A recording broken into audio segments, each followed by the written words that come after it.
सतनाम श्री वाहेगुरु साहिब जियो। गौड़ी कबीर जी। पिंड मुए जियो कह कर जाता, शब्द अतीत अनाहद राता। पिंड मुए जियो कह कर जाता, शब्द अतीत अनाहद राता।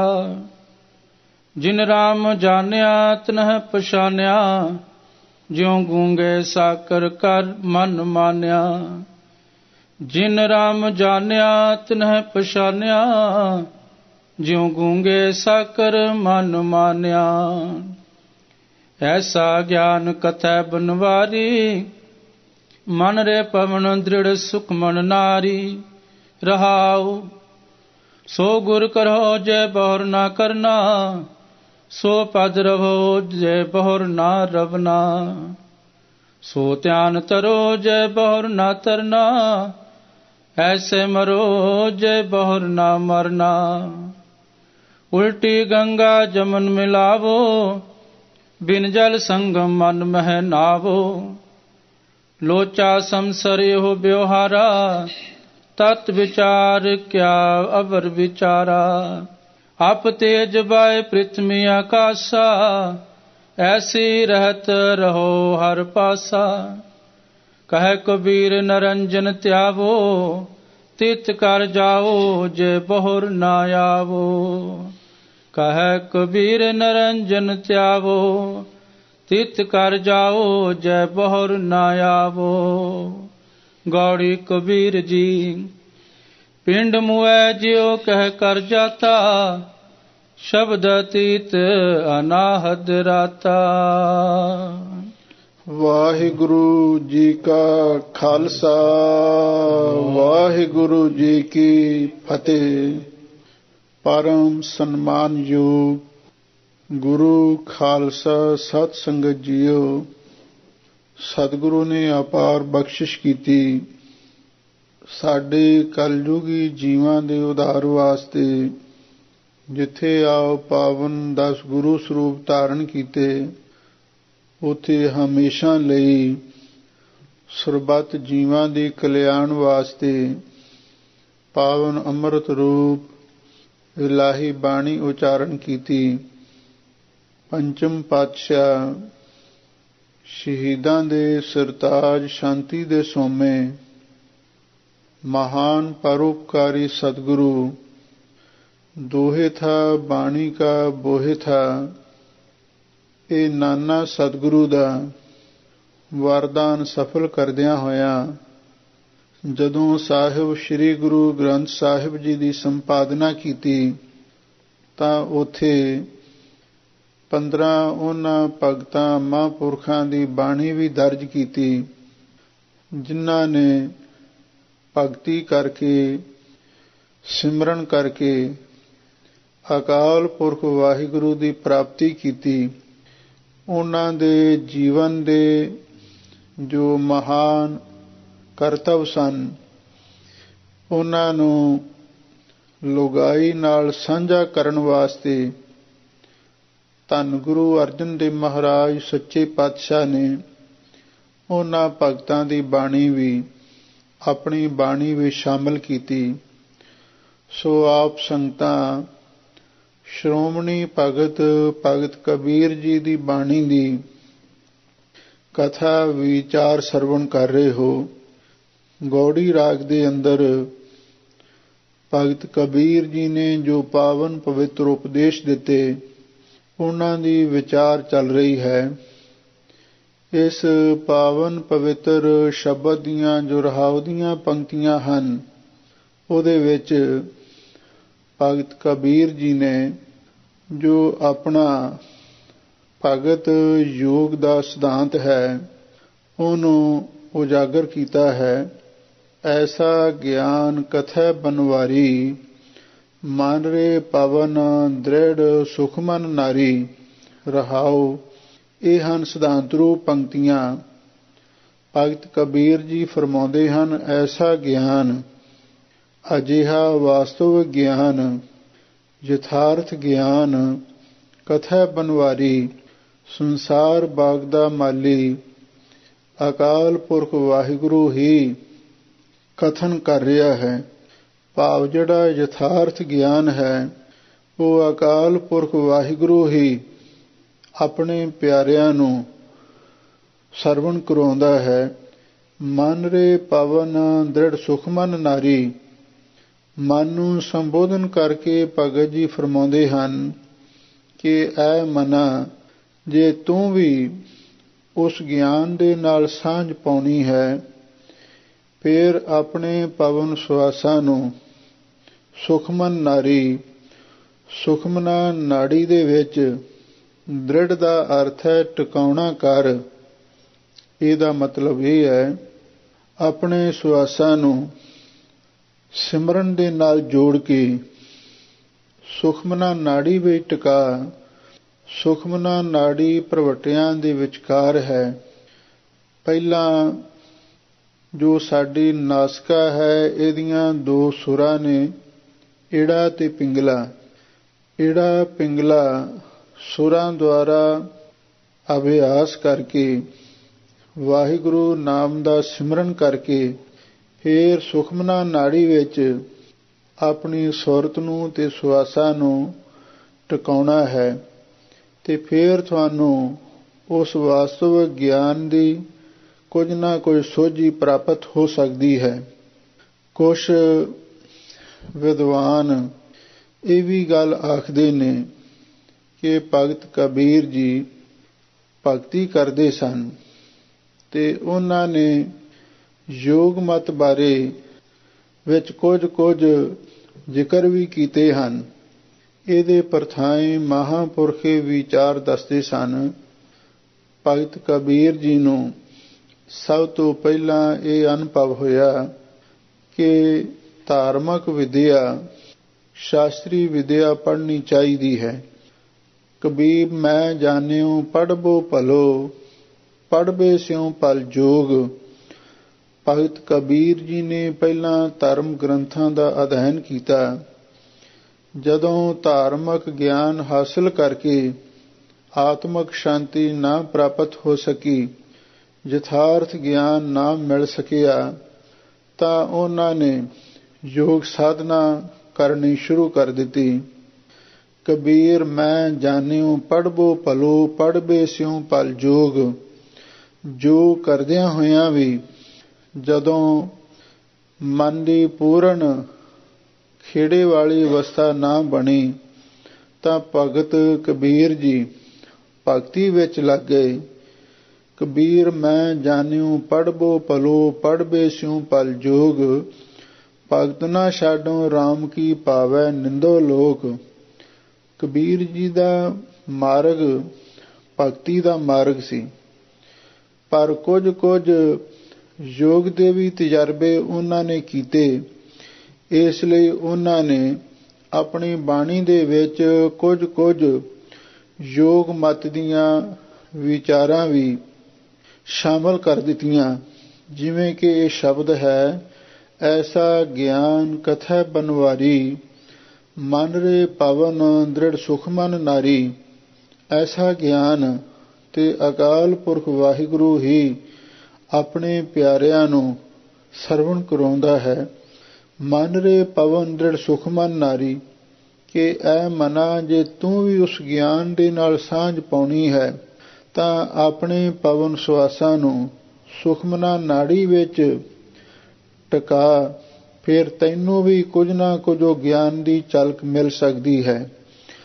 ਦੂਜਾ, ਭਗਤੀ ਵਾਦ ਦੇ ਪੱਖ ਤੋਂ ਮਹਾਂਪੁਰਖ ਇਸ ਪੰਕਤੀ ਦਾ ਅਰਥ ਇਉਂ ਵੀ ਕਰਦੇ ਸਨ, ਮਨ ਰੇ ਪਵਨ ਦ੍ਰਿੜ ਸੁਖ ਮਨ ਨਾਰੀ, ਕਿ ਐ ਮਨਾ, ਪਵਨ ਵਾਂਗੂ ਜੋ ਚੰਚਲ ਮਨ ਹੈ, ਇਸ ਨੂੰ ਦ੍ਰਿੜ ਦਾ ਅਰਥ ਹੈ ਰੋਕ ਕੇ।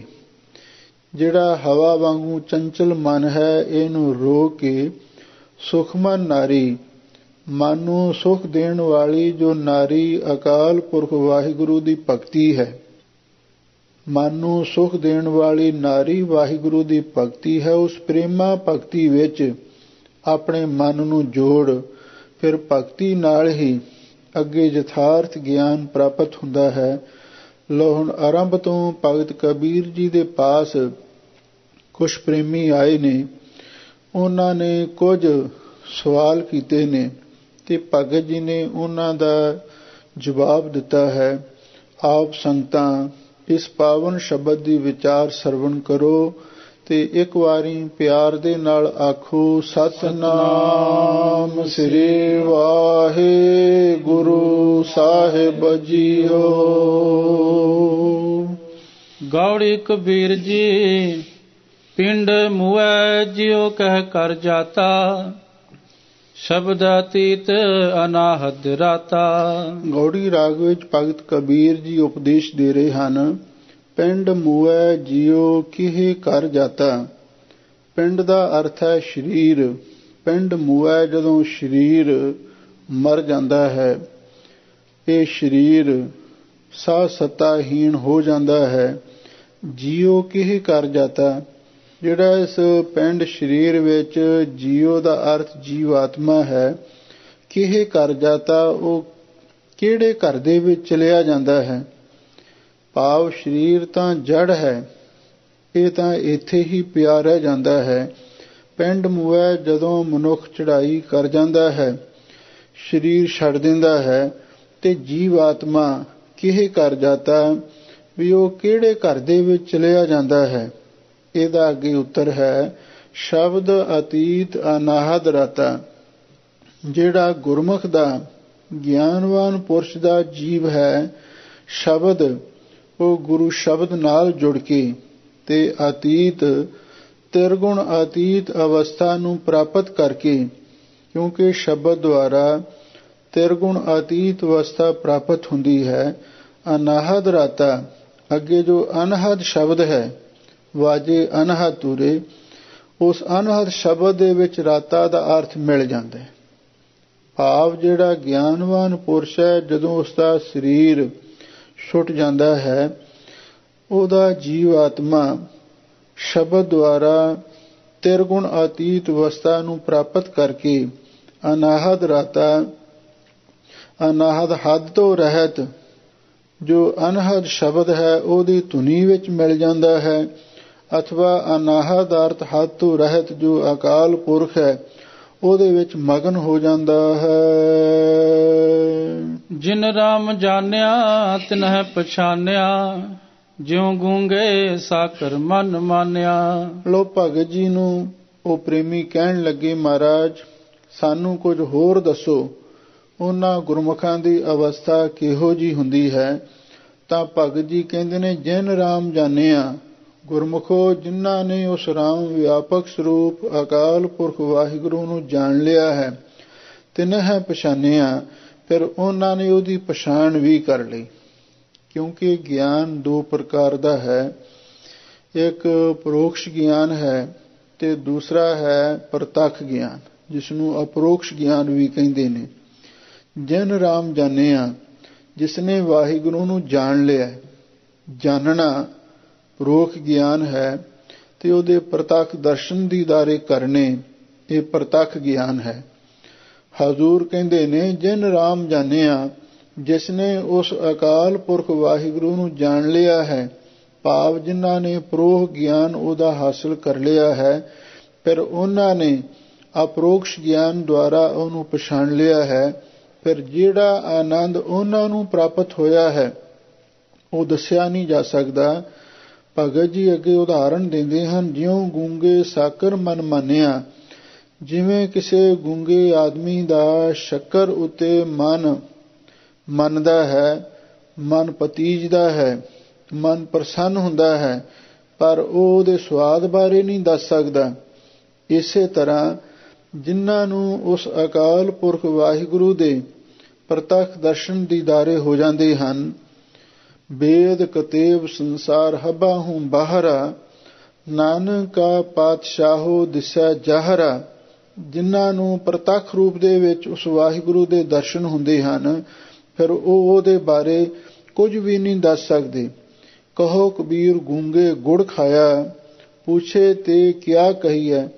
ਜਿਉਂ ਗੂੰਗੇ ਸ਼ਾਕਰ ਮਨ ਮਾਨਿਆ, ਜਿਵੇਂ ਗੂੰਗੇ ਆਦਮੀ ਦਾ ਸ਼ੱਕਰ ਉਤੇ ਮਨ ਮੰਨਦਾ ਹੈ, ਮਨ ਪਤੀਜਦਾ ਹੈ, ਖੁਸ਼ ਹੁੰਦਾ ਹੈ, ਪਰ ਉਹਦੇ ਬਾਰੇ ਦੱਸ ਕੁਝ ਨਹੀਂ ਸਕਦਾ।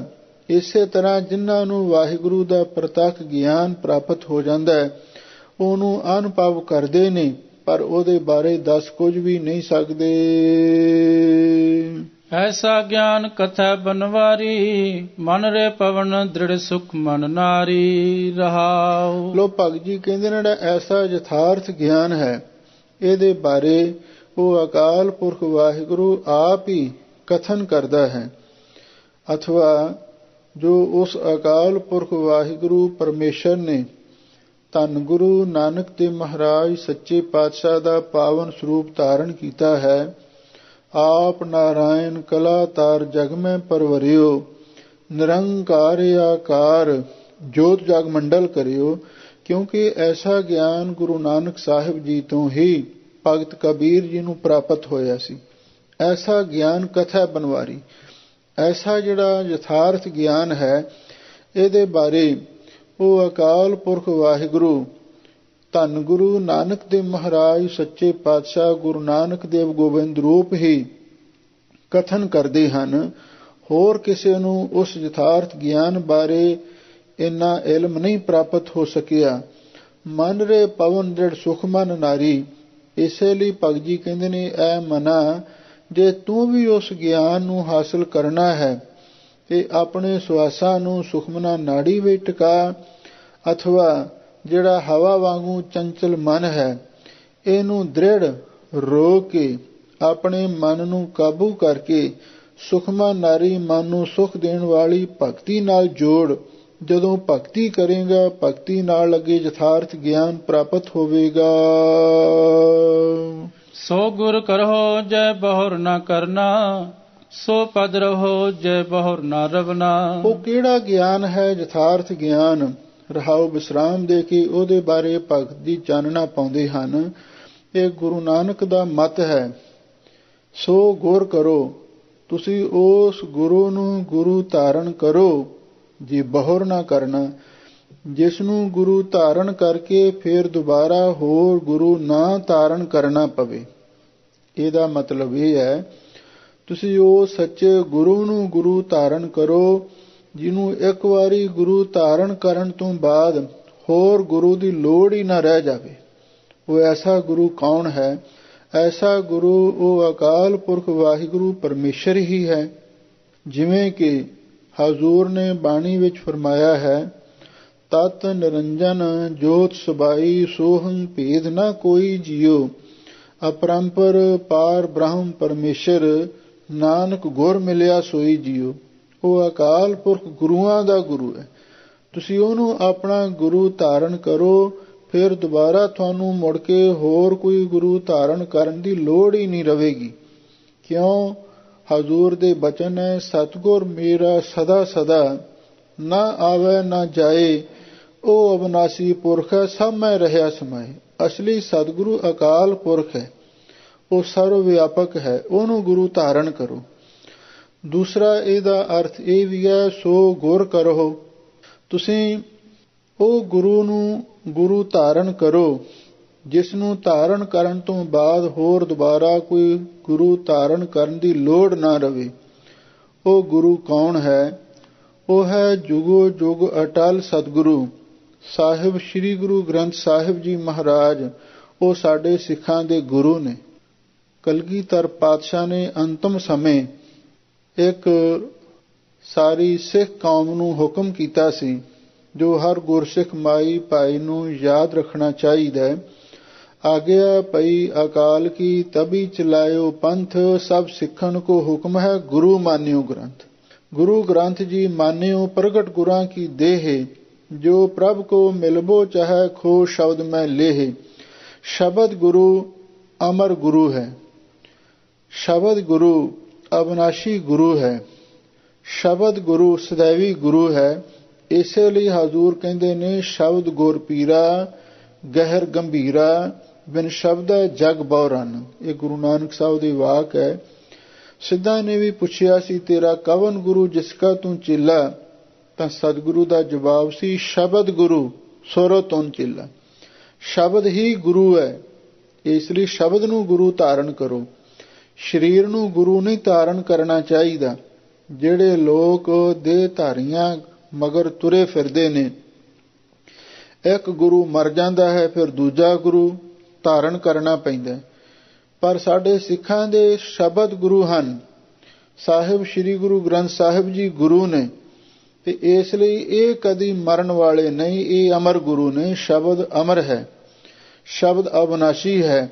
ਇਸੇ ਲਈ ਸ਼ਬਦ ਗੁਰੂ ਵੱਲ ਭਗਤ ਜੀ ਵੀ ਇਸ਼ਾਰਾ ਕਰ ਰਹੇ ਨੇ। ਸੋ ਗੌਰ ਕਰੋ, ਤੁਸੀਂ ਉਹ ਸ਼ਬਦ ਨੂੰ, ਬਾਣੀ ਨੂੰ ਗੁਰੂ ਮੰਨੋ, ਜਿਸ ਨੂੰ ਧਾਰਨ ਕਰਕੇ ਫਿਰ ਹੋਰ ਗੁਰੂ ਧਾਰਨ ਕਰਨ ਦੀ ਲੋੜ ਹੀ ਨਹੀਂ। ਦੇਹ ਧਾਰੀ ਇੱਕ ਗੁਰੂ ਮਰਦਾ ਹੈ, ਦੂਸਰਾ ਜੰਮ ਪੈਂਦਾ ਹੈ, ਇੱਕ ਨੂੰ ਛੱਡ ਕੇ ਫਿਰ ਦੂਜਾ, ਫਿਰ ਤੀਜਾ ਗੁਰੂ ਧਾਰਨ ਕਰਨਾ ਪੈਂਦਾ ਹੈ। ਪਰ ਅਸਲੀ ਗੁਰੂ ਸਾਹਿਬ ਸ੍ਰੀ ਗੁਰੂ ਗ੍ਰੰਥ ਸਾਹਿਬ ਜੀ ਮਹਾਰਾਜ ਨੇ, ਇਹਨਾਂ ਨੂੰ ਗੁਰੂ ਧਾਰਨ ਕਰੋ। ਤੇ ਸਾਹਿਬ ਸ੍ਰੀ ਗੁਰੂ ਗ੍ਰੰਥ ਸਾਹਿਬ ਜੀ ਗੁਰੂ ਕਿਵੇਂ ਧਾਰਨ ਹੁੰਦੇ ਨੇ? ਗੁਰੂ ਧਾਰਨ ਦੀ ਇੱਕ ਮਰਜ਼ਾਦਾ ਹੈ। ਜਿਹੜਾ ਗੁਰਸਿੱਖ ਪੰਜਾਂ ਪਿਆਰਿਆਂ ਦੇ ਪਾਸੋਂ ਗੁਰੂ ਮਹਾਰਾਜ ਦੀ ਹਜ਼ੂਰੀ ਵਿੱਚ ਖੰਡੇ ਬਾਟੇ ਦਾ ਅੰਮ੍ਰਿਤ ਛਕਦਾ ਹੈ ਤੇ ਗੁਰੂ ਮਹਾਰਾਜ ਦੀ ਤਾਬਿਆਂ ਵਿੱਚ ਪੰਜਾਂ ਪਿਆਰਿਆਂ ਤੋਂ ਮੂਲ ਮੰਤਰ, ਗੁਰ ਮੰਤਰ ਦ੍ਰਿੜ ਕਰ ਲੈਂਦਾ ਹੈ, ਸਾਹਿਬ ਸ੍ਰੀ ਗੁਰੂ ਗ੍ਰੰਥ ਸਾਹਿਬ ਜੀ ਉਹਦੇ ਗੁਰੂ ਬਣ ਜਾਂਦੇ ਨੇ। ਜਿੰਨਾ ਚਿਰ ਤੱਕ ਕੋਈ ਵੀ ਗੁਰਸਿੱਖ ਮਾਈ ਭਾਈ ਖੰਡੇ ਬਾਟੇ ਦਾ ਅੰਮ੍ਰਿਤ ਨਹੀਂ ਪਾਨ ਕਰਦਾ ਤੇ ਭੁਲੇਖੇ ਵਿੱਚ ਨਾ ਰਹਿਣਾ, ਸਾਹਿਬ ਸ੍ਰੀ ਗੁਰੂ ਗ੍ਰੰਥ ਸਾਹਿਬ ਜੀ ਉਹਦੇ ਗੁਰੂ ਨਹੀਂ ਬਣ ਸਕਦੇ। ਗੁਰੂ ਉਦੋਂ ਬਣਦਾ ਹੈ ਜਦੋਂ ਗੁਰੂ ਦੀ ਮੱਤ ਨੂੰ, ਗੁਰੂ ਦੇ ਮੰਤਰ ਨੂੰ ਧਾਰਨ ਕੀਤਾ ਜਾਵੇ। ਇਸੇ ਲਈ ਬਾਰ-ਬਾਰ ਸਤਿਗੁਰੂ ਨੇ ਤਾਕੀਦ ਕੀਤੀ ਹੈ, ਗੁਰ ਕੀ ਮੱਤ ਤੂੰ ਲੇਹ ਏ ਆਨੇ, ਭਗਤ ਬਿਨਾ ਬਹੁ ਡੂਬੇ ਸਿਆਣੇ। ਇਸ ਲਈ ਸੋ ਗੁਰ ਕਰੋ, ਉਹ ਗੁਰੂ ਧਾਰਨ ਕਰੋ ਜਿਸ ਨੂੰ ਧਾਰਨ ਕਰਕੇ ਮੁੜ ਕੇ ਹੋਰ ਗੁਰੂ ਨਾ ਧਾਰਨ ਕਰਨਾ ਪਵੇ। ਸੋ ਪਦ ਰਵੋ ਜੇ ਬਹੁਰ ਨਾ ਰਵਣਾ। ਤੁਸੀਂ ਉਹ ਉੱਚੇ ਮਰਾਤਬੇ ਦਾ, ਉਸ ਮਹਾਨ ਉੱਚੀ ਤੁਰਿਆ ਅਵਸਥਾ ਦਾ ਆਨੰਦ ਮਾਣੋ, ਜਿਸ ਨੂੰ ਪ੍ਰਾਪਤ ਕਰਕੇ ਕਿਸੇ ਹੋਰ ਪਦਵੀ ਨੂੰ ਭੋਗਣ ਦੀ ਇੱਛਾ ਹੀ ਨਹੀਂ ਰਹੇਗੀ। ਕਿਉਂਕਿ ਜਿਹੜਾ ਤੁਰਿਆ ਪਦ ਦਾ ਮੁਰਾਤਬਾ ਹੈ ਸਭ ਤੋਂ ਉੱਚਾ ਹੈ। ਰਾਜਗੁਣ, ਤਮਗੁਣ, ਸਤਗੁਣ ਕਹੀ ਹੈ, ਇਹ ਤੇਰੀ ਸਭ ਮਾਇਆ, ਚੌਥੇ ਪਦ ਕੋ ਜੋ ਨਰ ਚੀਨੈ, ਤਿਨ ਹੀ ਪਰਮ ਪਦ ਪਾਇਆ। ਇਹ ਹੈ ਯਥਾਰਥ ਗਿਆਨ। ਸੋ ਪਦ ਰਵੋ, ਉਹ ਤੁਰਿਆ ਪਦ, ਆਤਮਕ ਅਡੋਲ ਅਵਸਥਾ ਦੇ ਮਰਤਬੇ ਨੂੰ, ਆਨੰਦ ਸਰੂਪ ਨੂੰ ਮਾਣੋ, ਉਸ ਮਹਾਨ ਪਦਵੀ ਦੇ ਸੁਖ ਨੂੰ ਭੋਗੋ, ਜਿਸ ਨੂੰ ਪ੍ਰਾਪਤ ਕਰਨ ਤੋਂ ਬਾਅਦ ਕੋਈ ਹੋਰ ਭੂਮਿਕਾ, ਕੋਈ ਹੋਰ ਮੁਰਾਤਬਾ ਪ੍ਰਾਪਤ ਕਰਨ ਦੀ ਲੋੜ ਹੀ ਨਾ ਰਵੇ। ਉਹ ਤੁਰਿਆ ਪਦ ਹੈ, ਉਹ ਸਹਿਜ ਅਵਸਥਾ ਹੈ, ਉਹ ਆਤਮਕ ਅਡੋਲ ਅਵਸਥਾ ਹੈ। ਉਹਦਾ ਹੀ ਭਾਈ ਆਨੰਦ ਮਾਣਨਾ ਚਾਹੀਦਾ ਹੈ। ਸੋ ਧਿਆਨ ਧਰੋ ਜੈ ਬਹੁਰ ਨਾ ਤਰਨਾ, ਐਸੇ ਮਰੋ ਜੈ ਬਹੁਰ ਨਾ ਮਰਨਾ। ਲੋ ਭਗਤ ਜੀ ਕਹਿੰਦੇ ਨੇ, ਸੋ ਧਿਆਨ ਧਰੋ ਗੁਰਮੁਖੋ, ਉਹੀ ਧਿਆਨ ਧਰੋ ਜਿਸ ਨੂੰ ਇੱਕ ਵਾਰੀ ਪ੍ਰਾਪਤ ਕਰਕੇ ਫਿਰ ਹੋਰ ਕੋਈ ਧਿਆਨ ਧਾਰਨਾ ਹੀ ਨਾ ਪਵੇ। ਉਹ ਕਿਹੜਾ ਧਿਆਨ ਹੈ? ਉਹ ਹੈ ਉਸ ਅਕਾਲ ਪੁਰਖ ਵਾਹਿਗੁਰੂ ਦਾ। ਆਦ ਪੂਰਨ, ਮੱਧ ਪੂਰਨ, ਅੰਤ ਪੂਰਨ ਪਰਮੇਸ਼ਰ ਹੈ। ਸਮਰਾਂਤ ਸੰਤ ਸਰਬਤਾ ਰਮਣੰ, ਨਾਨਕ ਅਗਨਾਸਨ ਜਗਦੀਸ਼ਰ। ਕਲਗੀਧਰ ਪਾਤਸ਼ਾਹ ਦੇ ਬਹੁਤ ਸੁੰਦਰ ਬਚਨ ਨੇ। ਧਿਆਨ ਧਰੋ ਤਿਹ ਕੋ ਮਨ ਮੈਂ, ਜਿਹ ਕੋ ਮਿਤੋਜ ਸਭੈ ਜਗ ਛਾਇਓ।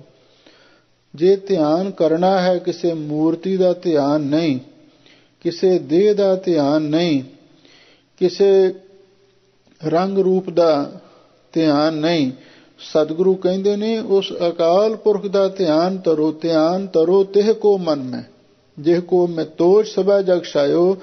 ਜਿਸ ਨੂੰ ਇੱਕ ਵਾਰੀ ਪ੍ਰਾਪਤ ਕਰਕੇ ਫਿਰ ਹੋਰ ਧਿਆਨ ਧਾਰਨ ਕਰਨ ਦੀ ਲੋੜ ਹੀ ਮੁੱਕ ਜਾਵੇਗੀ। ਐਸੇ ਮਰੋ ਜੇ ਬਹੁਰ ਨਾ ਮਰਨਾ। ਤੁਸੀਂ ਐਸੀ ਮਰਨੀ ਮਰੋ ਜਿਸ ਕਰਕੇ ਫਿਰ ਦੁਬਾਰਾ ਤੁਹਾਨੂੰ ਨਾ ਮਰਨਾ ਪਵੇ। ਉਹ ਕਿਹੜੀ ਮੌਤ ਹੈ? ਉਹ ਹੈ ਸ਼ਬਦ ਦੀ ਮੌਤ। ਗੁਰੂ ਘਰ ਦੇ ਵਿੱਚ ਦੋ ਕਿਸਮ ਦੀ ਮੌਤ ਪ੍ਰਵਾਨ ਹੈ। ਇੱਕ ਤਾਂ ਇਹ, ਆਉਂਦੇ ਸਮੇਂ ਸਾਡੀ ਰਸਨਾ ਤੇ ਅਕਾਲ ਪੁਰਖ ਵਾਹਿਗੁਰੂ ਦਾ ਨਾਮ ਹੋਵੇ, ਗੁਰੂ ਦਾ ਸ਼ਬਦ ਹੋਵੇ।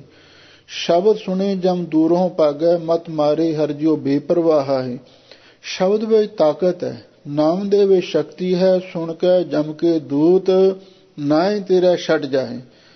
ਇਸੇ ਲਈ ਕਲਗੀਧਰ ਪਾਤਸ਼ਾਹ ਨੇ ਲਿਖਿਆ ਹੈ, ਏਕ ਚਿਤ ਜੇ ਇੱਕ ਛਿਨ ਧਿਆਇਓ, ਕਾਲ ਫਾਸ ਕੇ ਬੀਚ ਨਾ ਆਇਓ। ਇਹੋ ਜੀ ਮੌਤ ਮਰੋ ਜਿਸ ਕਰਕੇ ਦੁਬਾਰਾ ਨਾ ਮਰਨਾ ਪਵੇ। ਨਾਮ ਬਾਣੀ ਦੇ ਵਿੱਚ ਇੰਨਾ ਲੀਨ ਹੋ ਜਾਓ, ਤੁਹਾਨੂੰ ਸਰੀਰ ਦਾ ਵੀ ਸੰਸਾਰ ਦਾ ਵੀ ਚੇਤਾ ਭੁੱਲ ਜਾਵੇ ਤੇ ਦੁਬਾਰਾ ਮੁੜ ਕੇ ਤੁਹਾਡੇ ਤੇ ਮੌਤ ਨਾ ਆਵੇ। ਐਸਾ ਹੀ ਮਰਨਾ ਪ੍ਰਵਾਨ ਹੈ। ਦੂਸਰੀ ਮੌਤ ਹੈ ਸ਼ਾਸਤਰ ਦੀ ਮੌਤ। ਜੋ ਤੋ ਪ੍ਰੇਮ ਖੇਲਣ ਕਾ ਚਾਓ, ਸਿਰ ਤਰ ਤਲੀ ਗਲੀ ਮੇਰੀ ਆਓ, ਇਤ ਮਾਰਗ ਪੈਰ ਤਰੀਜੈ, ਸਿਰ ਦੀਜੈ ਕਾਣ ਨਾ ਕੀਜੈ। ਇਹ ਵੀ ਮੌਤ ਪ੍ਰਵਾਨ ਹੈ। ਇਸੇ ਤਰ੍ਹਾਂ ਬਾਣੀ ਵਿੱਚ ਹੋਰ ਵੀ ਸ਼ਬਦ ਆਏ ਨੇ, ਸੂਰਾ ਸੋ ਪਹਿਚਾਨੀਐ ਜੋ ਲਰੈ ਦੀਨ ਕੇ ਹੇਤ, ਪੁਰਜਾ ਪੁਰਜਾ ਕਟ ਮਰੈ ਕਬਹੂ ਨਾ ਛਾਡੈ ਖੇਤ। ਇਹ ਹੈ ਗੁਰਮਤਿ ਦੇ ਅਨੁਕੂਲ ਮਰਨਾ। ਕਲਗੀਧਰ ਪਾਤਸ਼ਾਹ ਨੇ ਵੀ ਅਕਾਲ ਪੁਰਖ ਵਾਹਿਗੁਰੂ ਪਰਮੇਸ਼ਰ ਪਾਸੋਂ ਇਹੀ ਵਰਦਾਨ ਮੰਗੇ ਨੇ, ਦੇਹੋ ਸ਼ਿਵਾ ਬਰ ਮੋਹੇ ਹੈ ਸ਼ੁਭ ਕਰਮਨ ਤੇ ਕਬਹੂ ਨਾ ਡਰੋ, ਨਾ ਡਰੋ ਅਰਸਿਓਂ ਜਬ ਜਾਏ ਲਰੋ, ਨਿਸ਼ਚੈ ਕਰ ਆਪਣੀ ਜੀਤ ਕਰੋ, ਅਰ ਸਿੱਖੋ ਆਪਣੇ ਹੀ ਮਨ ਕੋ, ਇਹੋ ਲਾਲਚ ਹਾਂ ਗੁਣ ਤੋ ਉਚਰੋ, ਜਬ ਆਪ ਕੀ ਔਦ ਨਿਦਾਨ ਬਣੈ, ਅਤ ਹੀ ਰਣ ਮੈਂ ਤਬ ਜੂਝ ਮਰੋ। ਐਸੇ ਮਰੋ ਜੇ ਬਹੁਰ ਨਾ ਮਰਨਾ। ਜਾਂ ਤੇ ਨਾਮ ਬਾਣੀ ਵਿੱਚ ਜੁੜਿਆ ਹੋਇਆ ਸਾਡਾ ਸਰੀਰ ਸਮਾਪਤ ਹੋਵੇ, ਜਾਂ ਧਰਮ ਯੁੱਧ ਵਿੱਚ ਜੂਝਦਿਆਂ ਹੋਇਆਂ ਸ਼ਹੀਦੀ ਪ੍ਰਾਪਤ ਕਰੀਏ। ਇਹ ਐਸੀ ਮੌਤ ਮਰੋ ਜਿਸ ਕਰਕੇ ਦੁਬਾਰਾ ਮੁੜ ਕੇ ਨਾ ਮਰਨਾ ਪਵੇ। ਇਹ ਜਿਹੜਾ ਸ਼ਬਦ ਸੀ ਪੰਥ ਦੇ ਮਹਾਨ ਜਰਨੈਲ 9ਵੀਂ ਟਕਸਾਲ ਦੇ 14ਵੇਂ ਜਥੇਦਾਰ ਸ਼੍ਰੀਮਾਨ ਸੰਤ ਬਾਬਾ ਜਰਨੈਲ ਸਿੰਘ ਜੀ ਖਾਲਸਾ ਪਿੰਡਰਾਂ ਵਾਲੇ ਮਹਾਂਪੁਰਖ ਬਹੁਤ ਪਿਆਰ ਦੇ ਨਾਲ ਸੁਣਿਆ ਕਰਦੇ ਸਨ, ਐਸੇ ਮਰੋ ਜੇ ਬਹੁਰ ਨਾ ਮਰਨਾ। ਕਿਉਂਕਿ ਉਹਨਾਂ ਦੇ ਵਿੱਚ ਮਰਨ ਦਾ ਚਾਅ ਸੀ। ਉਹਨਾਂ ਦੇ ਮਨ ਦੇ ਵਿੱਚ ਇਹ ਪਤਾ ਸੀ, ਕਬੀਰ ਮਰਤਾ ਮਰਤਾ ਜਗ ਮੁਆ ਮਰ ਭੇ ਨਾ ਜਾਣੈ ਕੋਏ, ਐਸੀ ਮਰਨੀ ਜੋ ਮਰੈ ਬਹੁਰ ਨਾ ਮਰਨਾ ਹੋਏ। ਉਹਨਾਂ ਨੂੰ ਪਤਾ ਸੀ ਜੇ ਮਰਨਾ ਹੈ, ਮਰੋ ਤਾਂ ਹਰ ਕੈ ਦੁਆਰ, ਬਈ ਵਾਹਿਗੁਰੂ ਦੇ ਦਰ ਤੇ ਹੀ ਮਰਨਾ ਚੰਗਾ ਹੁੰਦਾ ਹੈ। ਐਸੇ ਮਰੋ ਜੇ ਬਹੁਰ ਨਾ ਮਰਨਾ।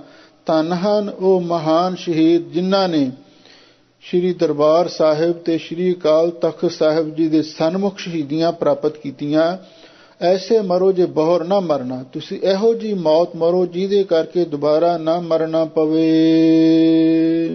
ਉਲਟੀ ਗੰਗਾ ਜਮਨ ਮਿਲਾਵੋ, ਬਿਨ ਜਲ ਸੰਗਮ ਮਨ ਮਹਿ ਨਾਵੋ। ਲੋ ਭਗਤ ਜੀ ਹੋਰ ਅੱਗੇ ਉਪਦੇਸ਼ ਦਿੰਦੇ ਹਨ ਬਈ ਤੁਸੀਂ ਇੱਕ ਤਾਂ ਬਾਹਰਲਾ ਤਰਬੇਣੀ ਤੀਰਥ ਹੈ ਜਿਸ ਨੂੰ ਸਭ ਤੋਂ ਵੱਡਾ ਤੀਰਥ ਮੰਨਿਆ ਗਿਆ ਹੈ। ਪ੍ਰਾਗਰਾਜ ਵੀ ਉਸ ਨੂੰ ਕਹਿੰਦੇ ਨੇ। ਪਿਛਲੇ ਦਿਨਾਂ ਦੇ ਵਿੱਚ ਉੱਥੇ ਅਰਧ ਕੁੰਭ ਦਾ ਮੇਲਾ ਵੀ ਲੱਗਿਆ ਹੋਇਆ ਹੈ ਅਤੇ ਲੱਖਾਂ ਕਰੋੜਾਂ ਲੋਕ ਜਾ ਕੇ ਉੱਥੇ ਨਹਾਉਂਦੇ ਨੇ। ਕਹਿੰਦੇ ਨੇ ਪ੍ਰਾਗਰਾਜ ਤੀਰਥ ਤੇ ਕੁੰਭ ਦੇ ਸਮੇਂ ਇਸ਼ਨਾਨ ਕਰਨ ਦਾ ਬਹੁਤ ਵੱਡਾ ਪੁੰਨ ਹੁੰਦਾ ਹੈ। ਇਹ ਹਿੰਦੂ ਧਰਮ ਦਾ ਹੀ ਖਿਆਲ ਹੈ। ਪਰ ਭਗਤ ਜੀ ਕਹਿੰਦੇ ਨੇ ਉਲਟੀ ਗੰਗਾ ਜਮਨ ਮਿਲਾਵੋ, ਵੀ ਜਿਹੜੀ ਗੰਗਾ ਨੂੰ ਉਲਟਾ ਕੇ ਜਮਨਾ ਦੇ ਵਿੱਚ ਮਿਲਾ ਦਿਓ। ਬਿਨ ਜਲ ਸੰਗਮ ਮਨ ਮਹਿ ਨਾਵੋ, ਬਿਨਾਂ ਬਾਹਰਲੇ ਪਾਣੀ ਦੇ ਸੰਗਮ ਤੋਂ ਤੁਸੀਂ ਮਨ ਦੇ ਵਿੱਚ ਹੀ ਇੱਕ ਐਸਾ ਤੀਰਥ ਹੈ ਉਹਦੇ ਵਿੱਚ ਇਸ਼ਨਾਨ ਕਰੋ। ਭਗਤ ਜੀ ਨੇ ਬਹੁਤ ਇਹ ਡੂੰਘੀ ਰਮਨ ਸੁੱਟੀ ਹੈ ਵੀ ਬਾਹਰਲੇ ਗੰਗਾ ਜਮਨਾ ਆਦਿਕ ਤੀਰਥਾਂ ਤੇ ਨਹਾਉਣ ਦਾ ਕੋਈ ਲਾਭ ਨਹੀਂ ਹੈ। ਬਿਨਾਂ ਪਾਣੀ ਦੇ ਸੰਗਮ ਤੋਂ ਤੁਸੀਂ ਆਪਣੇ ਮਨ ਵਿੱਚ ਹੀ ਇਸ਼ਨਾਨ ਕਰੋ। ਗੰਗਾ ਕਿਹੜੀ ਹੈ? ਗੰਗਾ ਹੈ ਗਿਆਨ ਦੀ, ਤੇ ਜਮਨਾ ਹੈ ਜਿਹੜੀ ਸੇਵਾ ਭਗਤੀ ਦੀ। ਇਉਂ ਤੁਸੀਂ ਗੰਗਾ ਜਿਹੜੀ ਗਿਆਨ ਦੀ ਹੈ ਤੇ ਜਿਹੜੀ ਜਮਨਾ ਸੇਵਾ ਭਗਤੀ ਦੀ ਹੈ, ਇਹਨਾਂ ਦੋਹਾਂ ਨੂੰ ਮਿਲਾ ਕੇ ਬਿਨਾਂ ਬਾਹਰਲੇ ਪਾਣੀ ਦੇ ਸੰਗਮ ਤੋਂ ਮਨ ਦੇ ਵਿੱਚ ਹੀ ਜਿਹੜਾ ਗਿਆਨ ਰੂਪੀ ਤੀਰਥ ਹੈ, ਯਥਾਰਥ ਗਿਆਨ, ਉਹਦੇ ਵਿੱਚ ਇਸ਼ਨਾਨ ਕਰੋ। ਕਿਉਂਕਿ ਹਜ਼ੂਰ ਨੇ ਬਾਣੀ ਵਿੱਚ ਗਿਆਨ ਨੂੰ ਵੀ ਤੀਰਥ ਲਿਖਿਆ ਹੈ। ਜਲਮਲ ਕਾਇਆ ਮਾਂਜੀਐ ਭਾਈ, ਪੀ ਮੈਲਾ ਤਨ ਹੋਏ, ਗਿਆਨ ਮਹਾਰਸ ਨਹਾਈਐ ਭਾਈ, ਮਨ ਤਨ ਨਿਰਮਲ ਹੋਏ।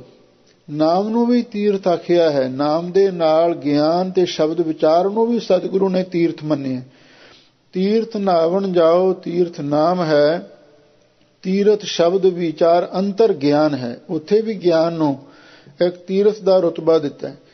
ਭਗਤ ਕਬੀਰ ਜੀ ਇੱਥੇ ਕਹਿੰਦੇ ਨੇ ਉਲਟੀ ਗੰਗਾ ਜਮਨ ਮਿਲਾਵੋ, ਵੀ ਜਿਹੜੀ ਗੰਗਾ ਨੂੰ ਉਲਟਾ ਕੇ ਜਮਨਾ ਦੇ ਵਿੱਚ ਮਿਲਾ ਦਿਓ। ਇਹਦਾ ਮਤਲਬ ਇਹ ਹੈ ਹਿਰਦੈ ਗਿਆਨ, ਮੁਖ ਭਗਤੀ, ਵਰਤਨ ਵੈਰਾਗ, ਇਹ ਐਸੇ ਦੈਵੀ ਗੁਣਾਂ ਨੂੰ, ਦੈਵੀ ਅਸੂਲਾਂ ਨੂੰ ਧਾਰਨ ਕਰਕੇ ਬਿਨਾਂ ਬਾਹਰਲੇ ਪਾਣੀ ਦੇ ਸੰਗਮ ਤੋਂ ਤੁਸੀਂ ਮਨ ਦੀ ਇਕਾਗਰਤਾ ਦੁਆਰਾ ਜਿਹੜਾ ਤੁਹਾਡੇ ਅੰਦਰੇ ਗਿਆਨ ਰੂਪੀ ਤੀਰਥ ਹੈ ਉਹਦੇ ਵਿੱਚ ਇਸ਼ਨਾਨ ਕਰੋ। ਅਥਵਾ ਕੁਛ ਯੋਗ ਮਤ ਅਨੁਸਾਰ ਵੀ ਕੁਛ ਵਿਦਵਾਨਾਂ ਨੇ ਅਰਥ ਕੀਤੇ ਹਨ ਉਲਟੀ ਗੰਗਾ ਜਮਨ ਮਿਲਾਵੋ, ਵੀ ਉਲਟੀ ਗੰਗਾ ਦਾ ਮਤਲਬ ਹੈ ਵੀ ਈੜਾ ਪਿੰਗਲਾ, ਜਿਹੜੀ ਈੜਾ ਸੁਰ ਹੈ ਉਹਨੂੰ ਗੰਗਾ ਕਿਹਾ ਹੈ, ਜਿਹੜੀ ਪਿੰਗਲਾ ਸੁਰ ਹੈ ਉਹਨੂੰ ਜਮਨਾ ਕਿਹਾ ਹੈ। ਵੀ ਤੁਸੀਂ ਈੜਾ ਪਿੰਗਲਾ ਸੁਰ ਦੁਆਰਾ ਪ੍ਰਾਣਾਯਾਮ ਕਰਕੇ ਤੇ ਇਹਨਾਂ ਨੂੰ ਉਲਟਾ ਕੇ ਤੁਸੀਂ ਸੁਖਮਨਾ ਵਿੱਚ ਟਿਕਾਓ। ਤੇ ਸੁਖਮਨਾ ਜਿੱਥੇ ਈੜਾ ਪਿੰਗਲਾ ਸੁਖਮਨਾ ਤਿੰਨੇ ਇਕੱਠੀਆਂ ਹੁੰਦੀਆਂ ਨੇ ਉਹ ਹੈ ਪ੍ਰਾਗਰਾਜ ਤੀਰਥ। ਬਿਨਾਂ ਬਾਹਰਲੇ ਪਾਣੀ ਦੇ ਸੰਗਮ ਤੋਂ ਤੁਸੀਂ ਉੱਥੇ ਇਸ਼ਨਾਨ ਕਰੋ।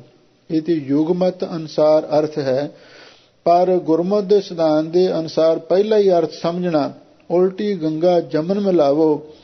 ਗਿਆਨ ਦੀ ਗੰਗਾ, ਭਗਤੀ ਦੀ ਸੁਰਸਤੀ ਤੇ ਸੇਵਾ ਦੀ ਜਿਹੜੀ ਜਮਨਾ ਹੈ ਇਹਨਾਂ ਨੂੰ ਉਲਟਾ ਕੇ ਉਸ ਵਾਹਿਗੁਰੂ ਪਰਮੇਸ਼ਰ ਦੇ ਵਿੱਚ ਮਿਲਾ ਦਿਓ। ਭਾਵ ਆਪਣੀ ਸੁਰਤ ਨੂੰ ਅੰਤਰਮੁਖ ਕਰੋ, ਪਹਿਲਾਂ ਸੇਵਾ ਕਰੋ, ਫਿਰ ਭਗਤੀ ਕਰੋ, ਫਿਰ ਗਿਆਨ ਦੀ ਗੰਗਾ ਦੇ ਵਿੱਚ ਮਿਲ ਜਾਓ। ਬਿਨ ਜਲ ਸੰਗਮ ਮਨ ਮੈਂ ਨਾਓ, ਬਾਹਰਲੇ ਪਾਣੀ ਤੋਂ ਬਿਨਾਂ ਹੀ ਤੁਸੀਂ ਜਿਹੜਾ ਅੰਤਰ ਆਤਮਾ ਰੂਪੀ ਤੀਰਥ ਹੈ ਉਹਦੇ ਵਿੱਚ ਇਸ਼ਨਾਨ ਕਰੋ।